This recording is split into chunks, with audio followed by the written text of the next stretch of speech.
Hey fam, it's Dr. O here, sharing some musings with you all about things going on. And I've been thinking a lot about DaBaby's comments at the concert and the fallout from that, and the whole big controversy in general regarding it. And of course, as somebody who calls himself an upstander, I do believe that whenever we witness any type of ignorance or disrespect towards any group, it needs to be called out, and it does need to be condemned. And hopefully, with the idea that we're going to create learning experiences from these. And so, of course, any comments that are homophobic and disrespectful like that.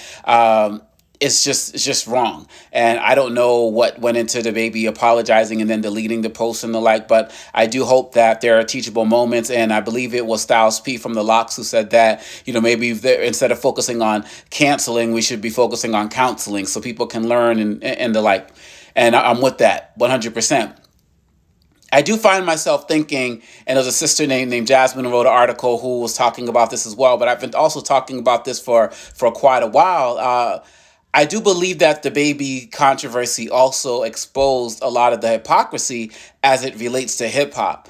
And quite honestly, the reason why I say that is because I find it very problematic that we can condemn the homophobic references that are in hip hop, but say nothing that about the misogyny and the anti-black hate that presents itself in the music at the same time. And quite honestly, some of these people who are out there who are fans of hip hop and condemn the homophobic language by the baby. I see them on concerts online or sometimes in real life for folks that I know who are there rapping along with everything else that is said. Now, I should say, full disclosure, there might be some parental advisory things that come on as I'm quoting different people right now throughout the lyrics and the like. But I'm saying it's like, if we're gonna condemn I'm gonna try to keep it like like the kids watch and everything, as we're condemning things relating to usage of F bombs and all of that type of stuff, can we also condemn things as it relates to N words and B words and so on and so forth?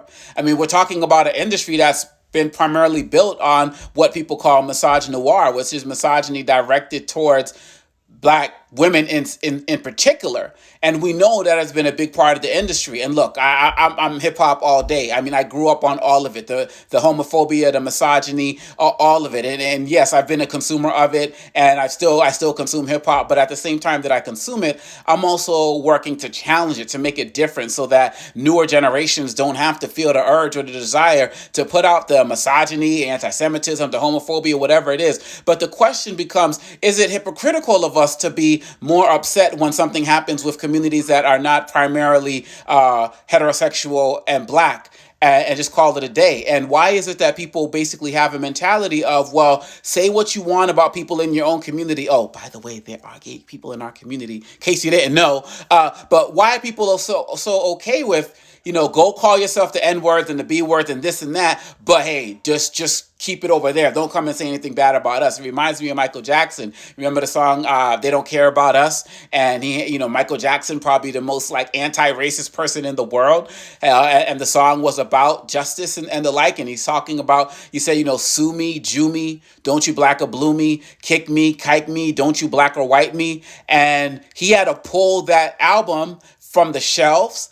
His friend at the time, Steven Spielberg, was saying things like, I don't know if I can ever forgive Michael Jackson for that. And now you can't even hear the song. Go find it anywhere without those words being scratched out. That was the only way the song was going to be re-released. And so that's fine. But my challenge is those same record labels were putting, the same record label that had that song scrapped was the same record label that put out songs with some of the most vile, misogynistic, and definitely at that time as well, homophobic references, and completely talked about crime and violence and rape and sexual assault and all of these other types of things, and there was no outcry.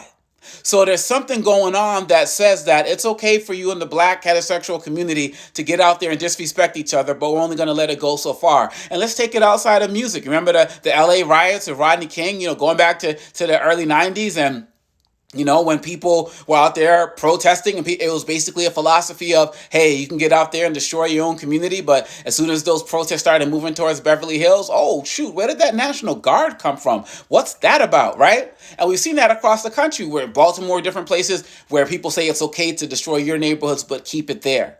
And so, look, there's two aspects, there's probably three, but definitely two that are in mind. Those of us within hip hop, we need to wake up. Look, we need to be able to create music and celebrate music without the misogyny, without the disrespect, without the black on black hate, without the references to violence. If there was a time when we needed to do that to get on, sure. I teach global hip hop and resistance. I teach classes on Jay-Z and so on and so forth. I know the history. But right now, we don't need to do that anymore. We don't need to raise a whole new generation of people with particularly anti-black women hate, but anti-women hate, or preaching violence and the like. Yes, some people talk about their realities. We know some guys out there really aren't living this life that they talk about. So that's one thing. So we have to do some house cleaning within our own house.